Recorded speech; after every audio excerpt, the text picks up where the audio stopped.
আসসালামু আলাইকুম। পবিত্র কোরআনে বর্ণিত ধ্বংসপ্রাপ্ত জাতিগুলোর ইতিহাস কেবল গল্প নয়, বরং তা মানবজাতির জন্য এক বড় শিক্ষা। অবাধ্য জুলুম এবং খোদাদ্রোহিতার কারণে অতীতে যেসব শক্তিশালী জাতি ধ্বংস হয়েছিল তাদের মধ্যে প্রধান ৬টি জাতির বিস্তারিত কাহিনী নিচে তুলে ধরা হলো। মানব ইতিহাসের প্রথম বড় ধরনের অবাধ্য জাতি ছিল হজরত নূহ আলাইহিস সালামের সম্প্রদায়। তারা ওয়াদ, সুয়া, ইয়াকশু নামক মূর্তিদের পূজা করত।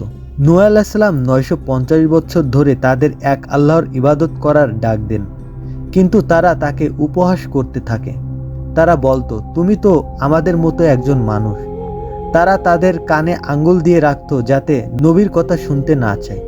নূহ আলাইহিস সালাম যখন আল্লাহর নির্দেশে একটি বিশাল কিস্তি অর্থাৎ নৌকা তৈরি শুরু করলেন, তখন তারা হাসাহাসি করত। অবশেষে আল্লাহর নির্দেশে আকাশ থেকে প্রবল বৃষ্টি এবং মাটির নিচ থেকে এক ভয়াবহ মহাপ্লাবন পৃথিবীর সবকিছু তলিয়ে নিয়ে যায়। কওমে লূত। হজরত লূত আলাইহিস সালামের সম্প্রদায় বর্তমান জর্ডান সীমান্তে বসবাস করত। তারা এমন এক অপরাধে লিপ্ত ছিল যা পৃথিবীর ইতিহাসে নজিরবিহীন সমকামিতা। লূত আলাইহিস সালাম তাদের এই অশ্লীলতা ছাড়তে বললে তারা তাকে উপহাস করে বলে, তুমি বেশি পবিত্র সাজতে চাইলে শহর ছেড়ে চলে যাও। এমনকি ফেরেশতারা যখন সুদর্শন যুবকের বেশে নবীর ঘরে আসে তখন তারা সেই অতিথিদের উপর কুদৃষ্টি দেয়। শেষ রাতে লূত আলাইহিস সালাম এবং তার অনুসারীরা শহর ত্যাগ করার পর আল্লাহ জিবরাইল আলাইহিস সালামকে নির্দেশ দেন। তিনি জনপদটিকে শিকড় সহ উপরে তুলে আসমান পর্যন্ত নিয়ে যান এবং উল্টে সজোরে জমিনে আছাড় দেন।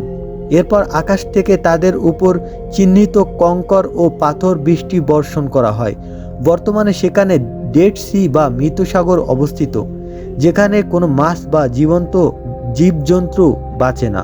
এই ইতিহাসগুলো প্রমাণ করে যে সভ্যতা যত উন্নত হোক না কেন, আল্লাহকে অস্বীকার এবং জুলুমের পরিণতি ভয়াবহ। আজ আমরা নতুন বছরে এসে যখন পৃথিবীর নানা প্রান্তে বিপর্যয় দেখি, তখন এই প্রাচীন ইতিহাসগুলো আমাদের শিক্ষা দেয় যে প্রকৃত ক্ষমতা কেবল মহান আল্লাহরই।